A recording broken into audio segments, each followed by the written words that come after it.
selamat datang di dalam video pembelajaran bersama MSC Aksio dan Math Edu Study. Nah, kali ini kita akan mempelajari terkait uji homogenitas, di mana uji homogenitas itu terdapat uji F, uji Bartley, uji Neyman-Pearson, uji Hartley, dan uji menggunakan SPSS. Kiranya teman-teman dapat mengikuti pembelajaran pada video kali ini dengan baik ya, dan selamat belajar! Kegiatan penelitian menjadi paket dari Tridharma Perguruan Tinggi. Penelitian merupakan sebuah proses untuk menginvestigasi masalah, memperluas ilmu pengetahuan, mengeksplorasi teori yang didapat, menemukan dan menginvestigasi masalah hingga mendapatkan solusi terhadap permasalahan yang terjadi. Dalam melakukan penelitian dibutuhkan analisis data yang baik sehingga dapat mencapai tujuan penelitian. Selain analisis data deskriptif kualitatif, dapat dilakukan analisis data kuantitatif melalui uji hipotesis. Dalam melakukan uji hipotesis, perlu dipahami terlebih dahulu apa itu hipotesis dan daerah penerimaan hipotesis. Selanjutnya akan dikaji beberapa uji prasyarat terkait pelaksanaan statistika parametrik yang meliputi uji normalitas dan uji homogenitas. Untuk statistik parametrik sendiri terdiri dari beberapa uji hipotesis seperti uji hipotesis komparatif baik 1 sampel, 2 sampel, atau N sampel, dan uji hipotesis asosiatif.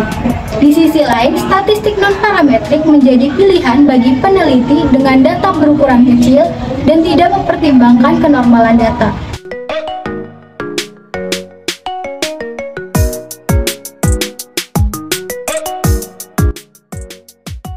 Selanjutnya kita akan memasuki uji homogenitas. Sebagai pendahuluan dari uji homogenitas itu dimaksudkan untuk memperlihatkan bahwa dua atau lebih kelompok data sampel berasal dari populasi yang memiliki varians yang sama. Syarat untuk dilakukannya uji homogenitas, pertama, data yang akan diuji harus berdistribusi normal. Nah, bedanya dia dengan heterogen adalah di mana populasi di heterogen itu tidak memiliki varians yang sama atau variansnya berbeda, sedangkan untuk homogen memiliki varians yang sama di populasi-populasinya. Itu bedanya homogen dan heterogen. Selanjutnya kita akan mempelajari banyaknya uji-uji di dalam uji homogenitas. Salah satunya adalah uji F. Kita akan mengawalnya dengan uji F terlebih dahulu.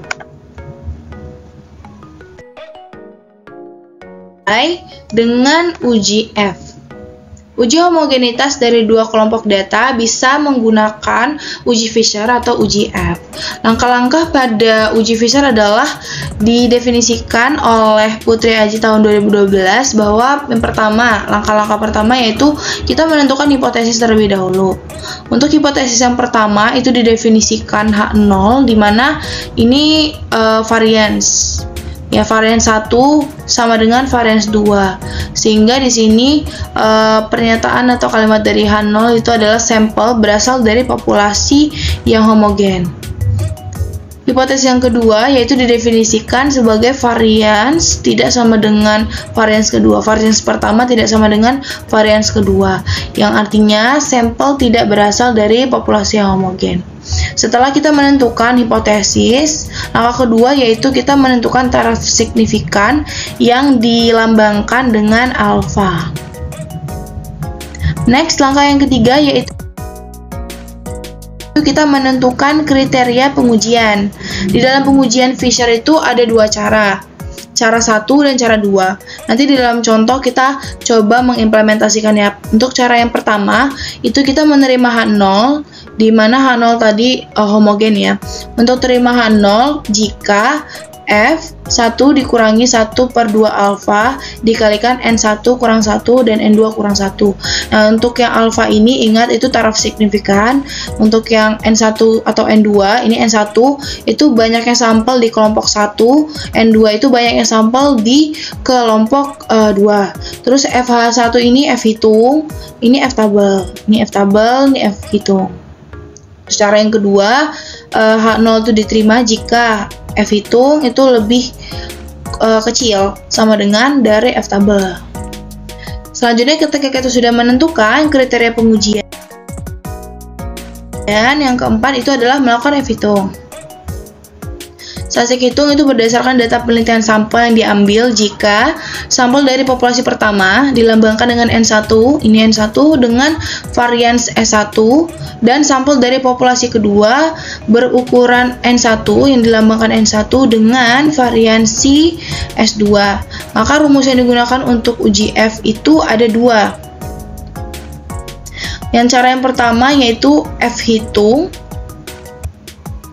S1 bagi S2 dengan varians yang pertama dan varians yang kedua dapat dihitung dengan rumus. Nah, ini kita menggunakan rumus yang ini, bahwa ini varians gabungan sama dengan N ini itu banyaknya sampel, ini tuh sigma dari titik tengah X ini titik tengah, sigma kuadrat dikurangi sigma dikuadratkan dibagi N kurang N kali N kurang S1.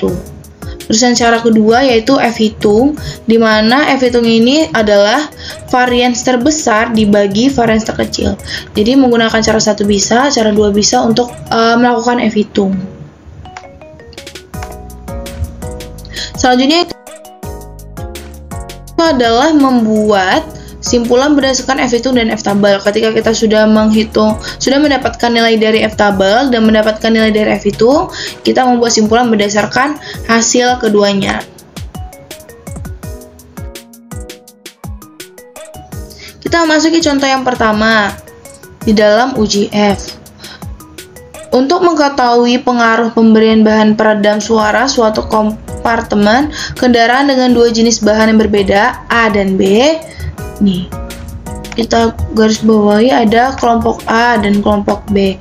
Maka dilakukan suatu percobaan pengukuran kekurangan kebisingan dengan menggunakan detektor bunyi. Tujuan dari percobaan ini adalah ingin mengetahui apakah ada perbedaan variabilitas yang berarti kedua bahan tersebut dalam hal meredam kebisingan, mengingat harga kedua bahan tersebut sangat jauh berbeda. Nah, taraf signifikansi yang kita lambangkan tadi sebagai alfa itu adalah 10%. Diasumsikan bahwa masing-masing bahan akan menghasilkan suatu peredam dengan distribusi normal. Untuk menguji tersebut, bahan A dipasangkan pada 8 kompartemen dan bahan B dipasangkan pada 9. Nih, kelompok pertama ada 8, kelompok kedua ada 9. Setelah diuji, diperoleh data sebagai berikut. A, ternyata A memberikan pengurangan sebesar 41, 43, 60, 56, dan seterusnya. B, sedangkan bahan B memberikan pengurangan kebisingan sebesar 73, 67, 83, 70, dan seterusnya. Nah, dengan menggunakan uji dua variansi, kesimpulan apa yang bisa diambil? Kita next dulu. Untuk penyelesaiannya, ingat bahwa akan ada dua hipotesis, di mana hipotesis yang pertama menyatakan bahwa tidak ada perbedaan berarti antara kedua bahan atau homogen. Ketika varians yang pertama itu sama dengan varians yang kedua, sehingga datanya homogen. Varians yang pertama tidak sama dengan varians yang kedua, berarti antara kedua bahan heterogen. Formulasi rancangan analisisnya adalah 10%, yang dimana tadi di soal itu dituliskannya 10%. Jadi taraf signifikansinya atau alfanya 10%. Lanjut ke kriteria penerimaan H0. Seperti rumus yang udah dijelaskan, nah ini terdapat F dikalikan 1 kurang setengah taraf signifikan. Nah, ini kan taraf signifikannya tadi ada 10%. Nah, 10% ini kita jadikan dia ke dalam koma, maka 0,1. N untuk N1, N2, ingat tadi kan kelompok pertama itu ada 8, kelompok kedua itu 9. Jadi kita tinggal masukkan ke dalam rumus F tabel, sehingga nanti diperoleh yang 0,95 itu adalah hasil dari perhitungan 1 kurang setengah dikali 0,1. Yang 7,8, nih 7,8 itu berasal dari 8 kurangi 1, 9 kurangi 1. Yang di F tabel yang ini itu juga dilakukan hal yang sama, sehingga nanti diperoleh bahwa F dengan berderajat 0,95 dan memiliki DK1 7, DK2-nya 8. Nah, diperoleh hasil F-tabelnya seperti ini. Tapi untuk mempermudah kita untuk melihatnya di F-tabel, kita harus mengubah 0,95 ini jadi ke 0,05. Nah, cara pengubahannya kita buat ke 1 per dan 0,095 apabila didekatkan dengan angka 1, kan sisanya 0,05. Berarti 1 per F berderajat 0,05 dan DK1-nya 7, DK2-nya 8. Nah, ketika kita udah lihat di F-tabel, maka diperoleh 0,28. F hitungnya itu harus lebih dari 0,28 dan F hitungnya harus kurang dari 3,5. Jadi dia di tengah-tengah F hitungnya. Nah, untuk F hitungnya ini kan kita belum dapat, sehingga kita harus ada perhitungan untuk F hitung. Jadi statistik hitungnya berdasarkan data tersebut kita peroleh varians 1, adanya varians 1 dan varians 2. Dan F hitungnya kita harus cari sebagai berikut. Untuk varians yang 1 itu rumusnya N sigma A kuadrat kurangi sigma A dikuadratkan, sehingga diperoleh 8 dikalikan 28.734 dikurangi 464 kuadrat per N1 tadi 8 dikalikan 8 kurangi 1. Nah, akan dihitung seperti biasa dan dihasilkan 260,29. Kita lakukan hal yang sama pada varians yang kedua. Ini N sigma B kuadrat kurangi sigma B dikuadratkan, sehingga diperoleh 9 dikalikan 48.308 dikurangi 654 dikuadratkan.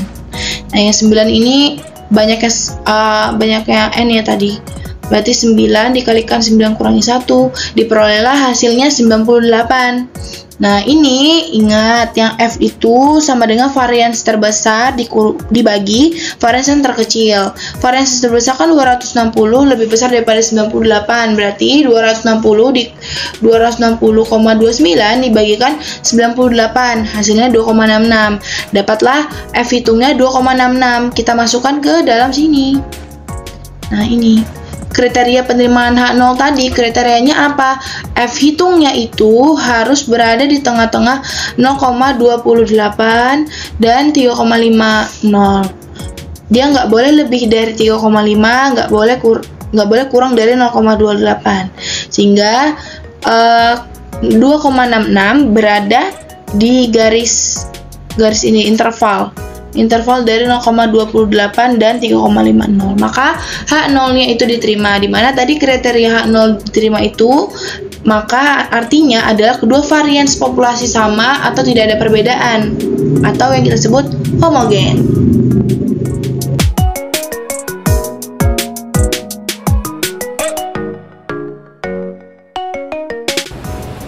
Baik, selanjutnya kita akan memasuki uji Bartlett, yaitu uji homogenitas untuk lebih dari 2 data. Hipotesis pengujian untuk menguji K buah di mana K lebih dari sama dengan 2, varians populasi yang berdistribusi normal secara umum adalah sebagai berikut. H0 sama dengan varians 1 sama dengan varians 2 sama dengan sampai varians K, data homogen. H1 sama dengan varians 1 tidak sama dengan varians 2 tidak sama dengan sampai varians K, data tidak homogen, atau paling sedikit ada satu varians yang tidak sama. Selanjutnya adalah langkah-langkah pengujian homogenitas menggunakan uji Bartlett. Pertama, kita tentukan hipotesis. H0 sama dengan varians 1 sama dengan varians 2 sama dengan sampai varians K, data homogen. H1 sama dengan varians 1 tidak sama dengan varians 2 tidak sama dengan sampai varians K, data tidak homogen, atau paling sedikit ada satu varians yang tidak sama. Langkah kedua, menentukan taraf signifikan. Langkah ketiga, menentukan kriteria pengujian. Jika C kuadrat hitung kurang dari C kuadrat tabel, maka terima H0. Langkah keempat, melakukan perhitungan C kuadrat tabel. C kuadrat tabel dapat kita peroleh dengan C kuadrat 1 dikurang alfa, K dikurang 1. Langkah kelima, melakukan perhitungan C kuadrat hitung. Pertama, sajikan data semua kelompok sampel. Lalu, menghitung rata mean dan varian serta derajat kebebasan DK setiap kelompok data yang akan diuji homogenitasnya. Lalu kita sajikan DK dan varian tiap kelompok sampel dalam tabel pertolongan uji Bartlett, serta sekaligus hitung nilai logaritma dari setiap varian kelompok dan hasil kali DK dengan logaritma varian dari tiap kelompok sampel. Lalu hitung varian gabungan dari semua kelompok sampel, yaitu sebagai berikut. S kuadrat sama dengan sigma dari NI dikurang 1 dikali SI kuadrat per sigma dari NI dikurang 1. Hitung harga logaritma varian gabungan dan harga satuan Bartlett dengan rumus sebagai berikut. B sama dengan log dari S kuadrat sigma dari NI dikurang 1 sama dengan log S kuadrat sigma DK. Lalu kita hitung nilai C kuadrat dengan rumus sebagai berikut. C kuadrat hitung sama dengan ln 10 dikali B dikurang sigma DK log SI kuadrat. Lalu langkah yang keenam adalah membuat simpulan berdasarkan nilai C kuadrat hitung dan C kuadrat tabel.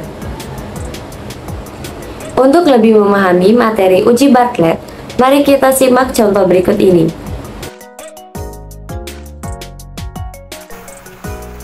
Untuk selanjutnya yaitu kita masuk ke tahap penyelesaian. Untuk langkah-langkahnya seperti materi yang sudah dijelaskan pada sebelumnya. Nah, untuk langkah pertama yaitu menentukan hipotesis uji homogenitas. Terima H0 jika variansi dari tiap kelompok bernilai sama, maka data dikatakan homogen. Terima H1 di mana paling sedikit ada satu variansi yang tidak sama, maka data dikatakan tidak homogen. Lalu menentukan formulasi rancangan analisis, yaitu taraf kesalahan sama dengan 5% atau 0,05. Lalu untuk kriteria penerimaan H0, terima H0 jika chi-square hitung lebih kecil dari chi-square tabel. Untuk mencari chi-square tabel kita menggunakan taraf signifikansi dan derajat kebebasan. Untuk taraf signifikansi 0,05 dan derajat kebebasan sama dengan 3 diperoleh 7,81 sehingga chi-square hitung lebih kecil dari chi-square tabel sama dengan 7,81. Selanjutnya yaitu statistik hitung. Di sini terdapat data A dan data B. Yang pertama yaitu kita mencari nilai kuadrat dari tiap sampel anggota A dan nilai sampel dari anggota B. Kemudian kita menjumlahkan setiap anggota sampel dari masing-masing anggotanya.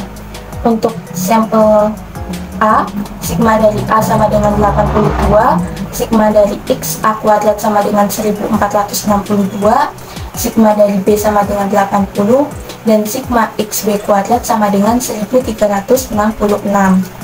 Begitu juga dengan data C dan data D.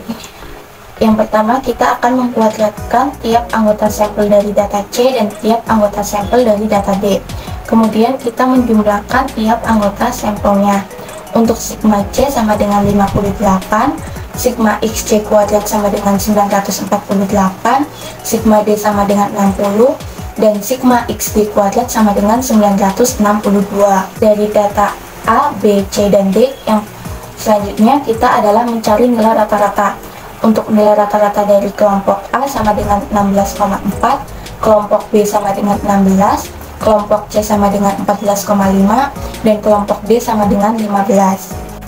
Kemudian kita akan mencari variansi dari masing-masing kelompok sampel. Untuk rumusnya sendiri yaitu variansi sama dengan N dikali sigma A kuadrat dikurangi sigma A dikuadratkan dibagi N dikali N min 1. Dari data perhitungan yang sudah kita hitung, langsung kita masukkan ke dalam rumus. Sehingga 5 dikali 1462 dikurangi 82 kuadrat dibagi 5 dikali 5 min 1. Sehingga diperoleh 29,3. Untuk variansi data ke B, lakukan hal yang sama, diperoleh 21,5. Lalu variansi yang ke data C yang ketiga diperoleh 35,6667, dan variansi data ke D yaitu variansi keempat sama dengan 20,667. Kemudian kita akan membuat tabel pertolongan uji Bartlett, di mana nantinya tabel ini akan membantu kita dalam perhitungan. Untuk yang pertama yaitu mencari derajat kebebasan dari sampel A, B, C, dan D. Derajat kebebasan untuk sampel A sama dengan 4, B sama dengan 4, C sama dengan 3, dan D sama dengan 3. Kemudian kita menjumlahkan semuanya sama dengan 14. Lalu kita menulis variansi dari sampel A yang sudah kita hitung sebelumnya yaitu 29,3, B sama dengan 21,5, variansi dari C sama dengan 35,67, variansi dari D sama dengan 20,67, kemudian kita totalkan menjadi 107,14. Kemudian mencari logaritma dari variansi. Untuk logaritma 29,3 sama dengan 1,4669, logaritma 21,5 sama dengan 1,3324, log 35,67 sama dengan 1,5523, log D, log dari 20,67 sama dengan 1,3153. Kemudian kita totalkan semua didapat 5,6669. Kemudian log variansi dikali dengan derajat kebebasan, berarti 1,4669 dikali 4 diperoleh 5,8676. Untuk yang sampel B sama dengan 5,3296, sampel C sama dengan 4,6569, dan sampel D sama dengan 3,9459. Kemudian kita totalkan semua didapat 19,8. Kemudian kita akan mencari varian gabungan dari semua kelompok sampel. Untuk rumusnya sendiri yaitu varian gabungan sama dengan sigma NI-1 dikali varians dibagi sigma NI sama dengan dikurangi 1. Berarti jumlah sampel dikurangi 1 dikali dengan variansnya. Kemudian dijumlahkan semua, kemudian dibagi dengan sigma NI dikurangi 1, yaitu 4 dikali 29,3 ditambah 4 dikali 21,5 ditambah 3 dikali 35,67 ditambah 3 dikali 20,67, kemudian dibagi 14, sehingga diperoleh varian gabungan dari semua kelompok sampel yaitu 26,58. Kemudian kita akan mencari atau menghitung harga logaritma varian gabungan dan harga satuan Bartlett atau B.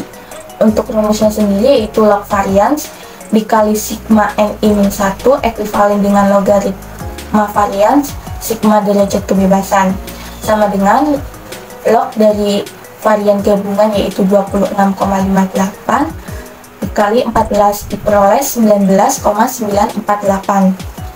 Kemudian kita akan mencari nilai C kuadrat.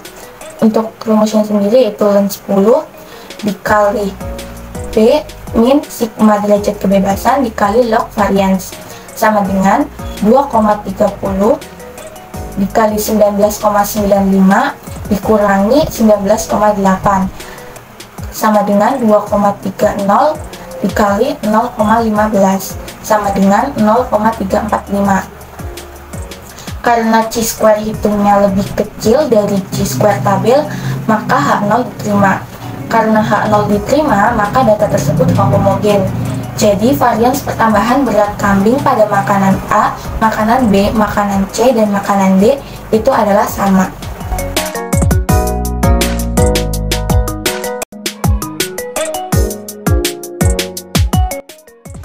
Selanjutnya, uji homogenitas dengan menggunakan uji Neyman-Pearson.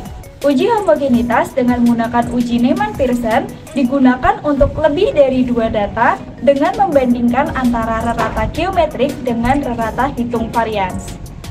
Uji Neyman-Pearson dilambangkan dengan LK dengan rumus LK sama dengan rata geometrik per rata hitung, di mana rumus dari rata geometrik yaitu akar K dari varians 1 dikali varians 2 sampai dengan dikali varian K. Untuk rumus rata hitung yaitu varian 1 ditambah varian 2 ditambah dan seterusnya sampai dengan varian K per K, di mana K adalah banyaknya kelas. Pada uji Neyman-Pearson ini, jika LK dekat dengan 1, maka varian 1 sama dengan varian 2 dan seterusnya sampai dengan varian K. Dan apabila LK kurang dari 1, maka varian dari sampel berbeda. Selanjutnya ada langkah-langkah untuk menggunakan uji Neyman-Pearson. Yang pertama adalah membentuk hipotesis. Hipotesis dari uji Neyman-Pearson ini yaitu H0 varian 1 sama dengan varian 2 sama dengan dan seterusnya sampai dengan sama dengan varian K untuk data yang homogen. H1 varian 1 tidak sama dengan varian 2 sampai dengan tidak sama dengan varian K untuk data yang tidak homogen atau paling sedikit ada satu varian yang tidak sama. Langkah yang kedua adalah menentukan taraf signifikan atau alfa. Langkah yang ketiga, menentukan kriteria pengujian. Kriteria pengujian untuk uji Neyman-Pearson, jika LK dekat dengan 1, maka H0 diterima, dan jika LK kurang dari 1, maka H0 ditolak. Langkah yang keempat yaitu melakukan perhitungan D-tabel.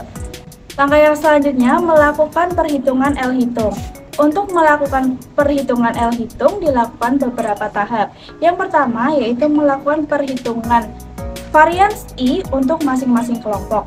Yang kedua, melakukan perhitungan LK dengan rumus LK sama dengan rata geometrik per rata hitung. Dan yang terakhir yaitu membuat simpulan dari LK yang sudah dihitung. Untuk lebih memahami uji homogenitas menggunakan uji Neyman-Pearson, perhatikan contoh soal sebagai berikut.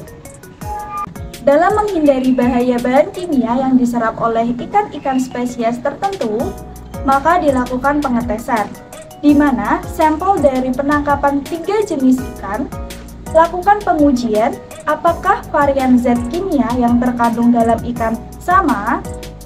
Tabel data kandungan zat kimia pada beberapa spesies ikan disajikan dalam tabel sebagai berikut. Teman-teman bisa pause dulu video ini untuk mencoba mengerjakan soal yang sudah diberikan. Oke, selanjutnya ada penyelesaian soal dari soal yang sudah disajikan. Langkah yang pertama yaitu bentuk hipotesis uji homogenitas.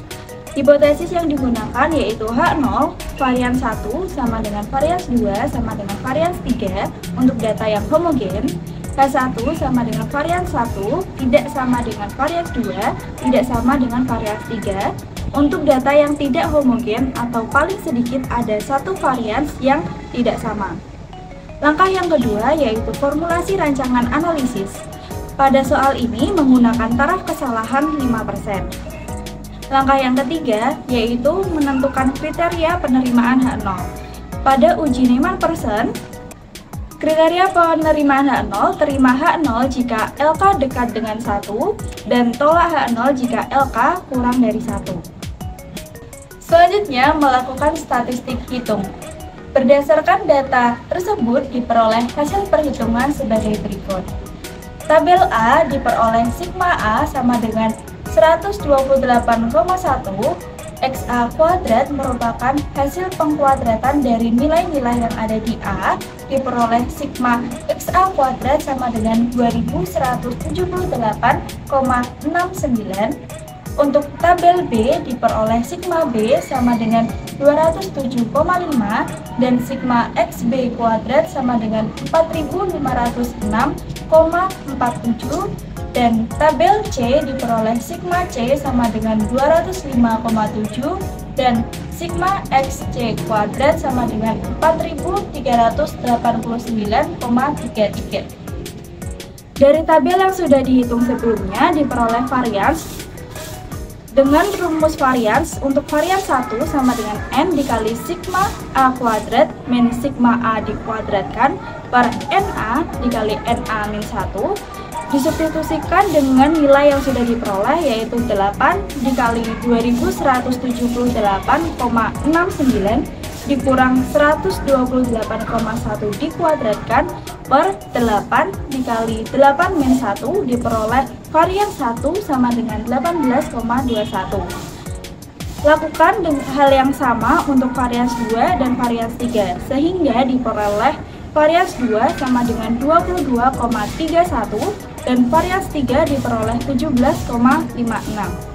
Setelah mendapatkan nilai-nilai varians pada tiap kelompoknya, selanjutnya menghitung LK dengan rumus LK sama dengan rata geometrik per rata hitung.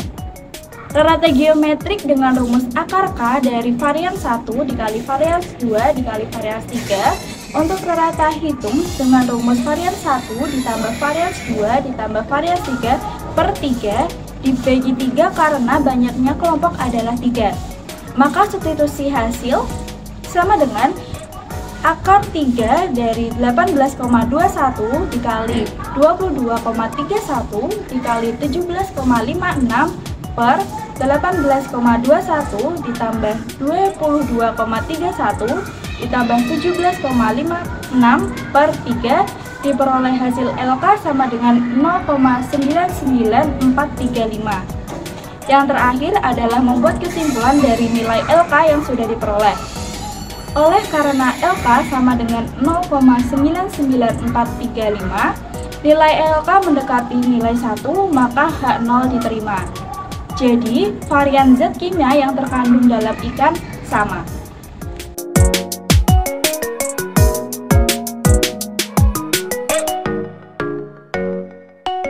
Nah, setelah tadi kita mempelajari uji homogenitas menggunakan uji F, uji Bartlett, dan juga uji Neyman-Pearson, selanjutnya kita akan mempelajari uji homogenitas menggunakan uji F. Uji Hartley sendiri itu digunakan apabila sampel-sampel yang diambil dari K populasi mempunyai ukuran yang sama yaitu N. Maka uji Hartley dapat digunakan untuk menguji homogenitas K varians. Selanjutnya adalah statistik uji dari uji Hartley. H0 varian 1 sama dengan varian 2 sama dengan dan seterusnya sampai dengan sama dengan varian K untuk data yang homogen. Nah, selanjutnya adalah H1 yaitu varian 1 tidak sama dengan varian 2, tidak sama dengan varian 3 dan seterusnya sampai dengan tidak sama dengan varian K. Itu untuk data tidak homogen atau paling sedikit ada satu varian yang tidak sama. Selanjutnya adalah langkah-langkah dari uji Hartley. Yang pertama adalah menentukan hipotesis. Hipotesis dari uji Hartley ini itu sama dengan statistik uji yang telah kita bahas sebelumnya, yaitu H0 varian 1 sama dengan varian 2 sama dengan sampai dengan varian K. Itu untuk data homogen. Nah, untuk H1 itu sama dengan varian 1 tidak sama dengan varian 2, tidak sama dengan dan seterusnya sampai dengan tidak sama dengan varian K. Itu untuk data tidak homogen atau paling sedikit ada satu varian yang tidak sama. Nah, langkah keduanya adalah menentukan taraf signifikan atau alfa. Kemudian langkah ketiga adalah menentukan bedanya pengujian. Jika H itu kurang dari H tabel, maka terima H0. Nah, langkah keempat adalah melakukan perhitungan H tabel, yaitu H tabel sama dengan HK dalam kurung N-1. Kelima adalah melakukan perhitungan H hitung. Nah, untuk menghitung H hitung sendiri itu ada dua. Yang pertama adalah menghitung nilai varians I untuk masing-masing kelompok dengan rumus sebagai berikut. Varians I sama dengan N sigma I kuadrat dikurangi sigma I dalam kurung kuadrat per N dalam kurung N-1. Nah, yang kedua adalah menghitung nilai H hitung dengan rumus sebagai berikut. H hitung sama dengan varians 1, varians 2 dan seterusnya sampai dengan varians K per min varians 1, varians 2, dan seterusnya sampai dengan varians K. Langkah terakhir adalah membuat simpulan berdasarkan nilai H hitung dan H tabel. Yang selanjutnya adalah contoh soal dari uji Hartley. Semisal ada soal pertambahan berat badan dalam kilogram KB setelah percobaan dengan diberi makanan A, B, C, dan D. Apakah varians pertambahan berat badan KB pada makanan A, makanan B, makanan C, dan makanan D sama dengan alfa sama dengan 5%? Nah, untuk tabelnya dapat dilihat pada layar sebagai berikut. Nah, sebelum kita masuk ke penyelesaiannya, teman-teman di sini boleh pause video ini dan coba mengerjakan sendiri. Oke, langsung saja kita masuk ke penyelesaian dari permasalahan tadi. Nah, langkah pertamanya adalah bentuk hipotesis uji homogenitas, yaitu H0, varians A sama dengan varians B, sama dengan varians C, sama dengan varians D. Kemudian untuk S1-nya yaitu paling sedikit nih, ada satu varians yang tidak sama. Nah, langkah keduanya adalah formulasi rancangan analisis. Tadi kan di soal diketahui bahwa taraf kesalahannya adalah 5%. Kemudian langkah ketiganya adalah kriteria penerimaan H0. Terima H0 jika H hitung itu kurang dari H tabel. Jelas, H tabel itu sama dengan HK dalam kurung N-1 sama dengan H4 dalam kurung 4 sama dengan 20,6. Nah, 20,6 sendiri ini itu diperoleh dari tabel Bartlett. Teman-teman bisa cek sendiri di Google ya. Sehingga diperoleh H hitung itu kurang dari H tabel sama dengan 20,6. Oke, langkah yang keempatnya adalah statistik hitung. Berdasarkan data tersebut diperoleh data perhitungan sebagai berikut. Nah, di sini ada A, kemudian ada XA kuadrat, terus ada B dan juga ada XB kuadrat. Nah, A sendiri itu adalah data makanan dari kambing, yaitu 12, 20, 23, 10, dan juga 17. Sehingga sigma A itu sama dengan 82. Kemudian kita mencari XA kuadrat. Nah, XA kuadrat sendiri itu merupakan nilai kuadrat dari tabel yang ada di atas. Nah, untuk nilai XA kuadrat sendiri itu diperoleh dari hasil kuadrat dari nilai-nilai yang ada di tabel A. Semisal 12 kuadrat itu sama dengan 144, kemudian 20 kuadrat sama dengan 400, 23 kuadrat sama dengan 529, kemudian 10 kuadrat sama dengan 100, dan yang terakhir adalah 17 kuadrat sama dengan 289. Sehingga nilai dari sigma XA kuadrat itu sama dengan 1462. Nah, untuk yang B dan juga XB kuadrat langkahnya sama seperti yang A tadi.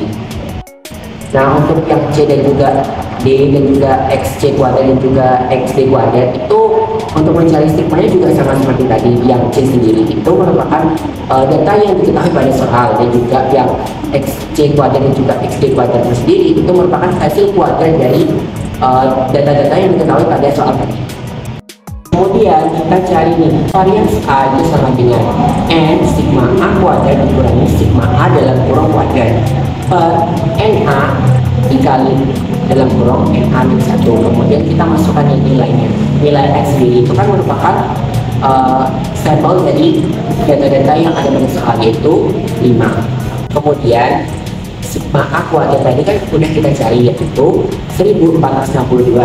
Nah, kemudian dikurangi sigma A dikuadratkan.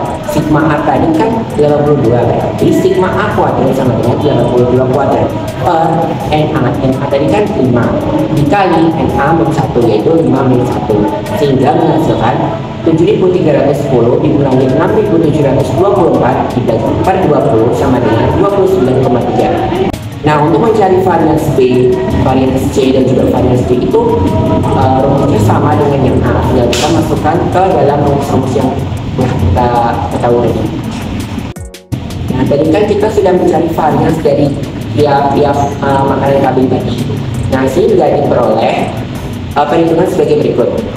Nah, yang pertama ada varians A itu kan tadi diperoleh 29,3. Varians B sendiri itu adalah 21,5. Varians C itu sama dengan 35,2.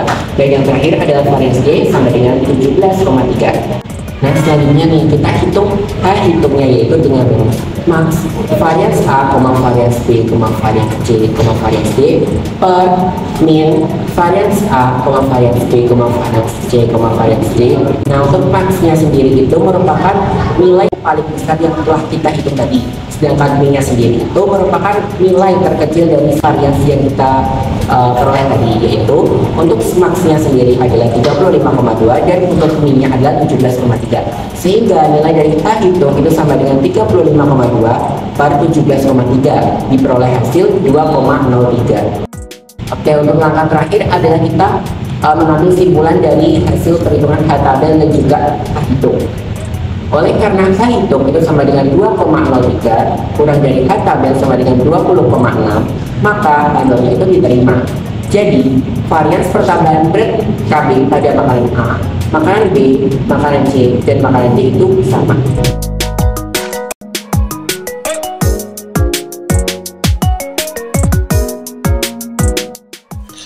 Baik, untuk materi yang berikutnya adalah melakukan uji homogenitas dengan menggunakan alat bantu SPSS.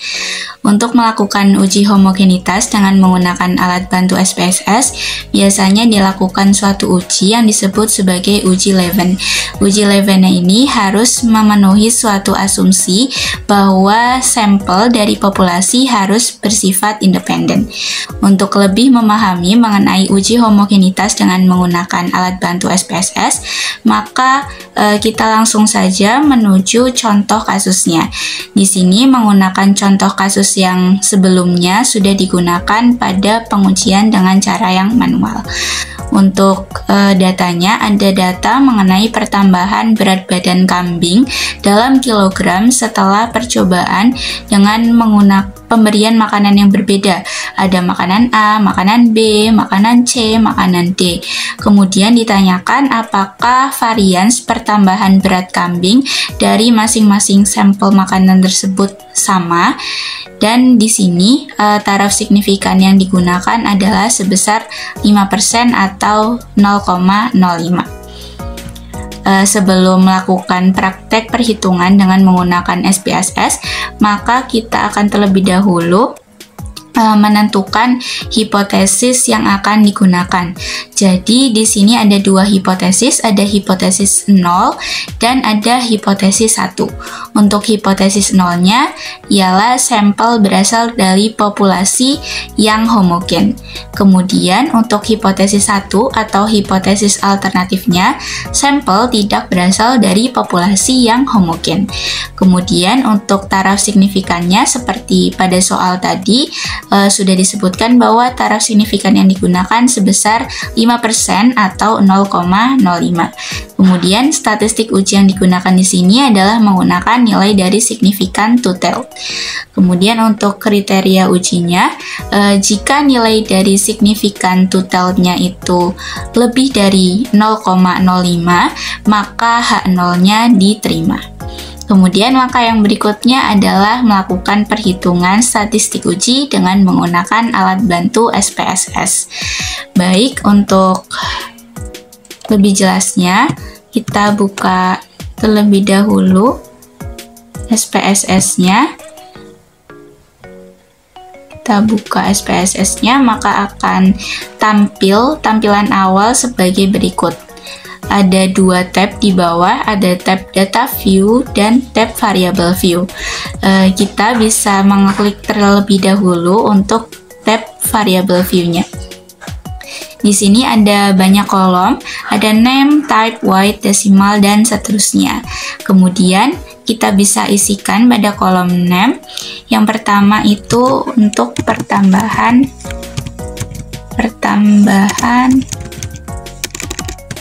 berat.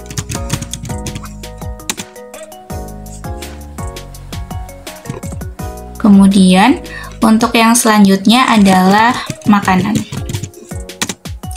Setelah itu, karena data yang digunakan merupakan bilangan bulat, maka untuk desimalnya bisa dinolkan saja.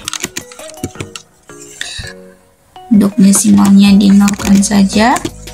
Kemudian setelah semuanya dinolkan, kita bisa melihat pada kolom value pada baris makanan. Di sini diisi value labelsnya, akan diisikan dengan angka yang mewakili sampel pada data tadi.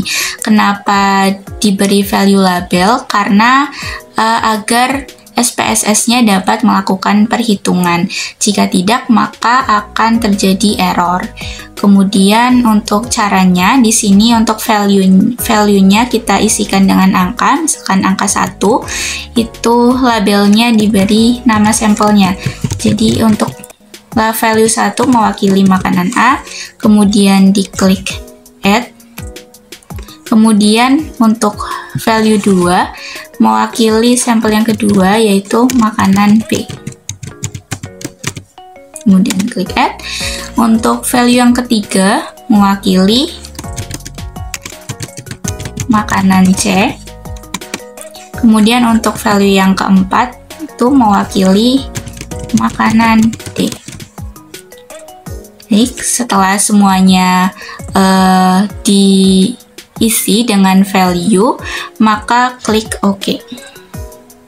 Setelah itu, kita bisa kembali ke tab data view, maka akan ada dua kolom baru, yaitu kolom pertambahan berat dan kolom makanan seperti yang diisikan tadi. Nah, di sini kita bisa langsung mengisikan datanya. Untuk mempermudah pengisian datanya tadi, di sini kita menggunakan Excel, jadi ada data seperti pada soal, ada makanan A, B, C, dan D. Kemudian di sini kita buat dua kolom seperti pada data view tadi. Ada kolom pertambahan berat dan yang satunya lagi kolom makanan. Kemudian cara pengisiannya yaitu untuk kita mengkopikan terlebih dahulu data pada kolom A. Dikopikan pada kolom pertambahan berat. Kemudian untuk kolom makanannya, karena tadi makanannya itu dari kolom A, maka diisikan dengan value 1 seperti yang sudah diisikan sebelumnya. Isikan dengan value 1. Kemudian langkah yang sama diulangi untuk kolom B, C, dan D. Jadi kolom B-nya itu dikopikan terlebih dahulu, kemudian dipastekan pada kolom pertambahan berat, lalu diberi value. Untuk makanan B sendiri tadi diwakili dengan value 2. Kemudian hal yang sama dilakukan pada kolom C. Dipastekan, kemudian diberi value 3 karena diwakili oleh value 3 tadi pada SPSS. Kemudian begitu juga untuk kolom D-nya, dikopikan terlebih dahulu dan dipastekan. Kemudian diisikan dengan value 4 karena diwakili dengan value 4 tadi pada SPSS. Setelah semuanya siap, maka data ini bisa langsung dikopikan ke SPSS. Bisa kembali ke SPSS.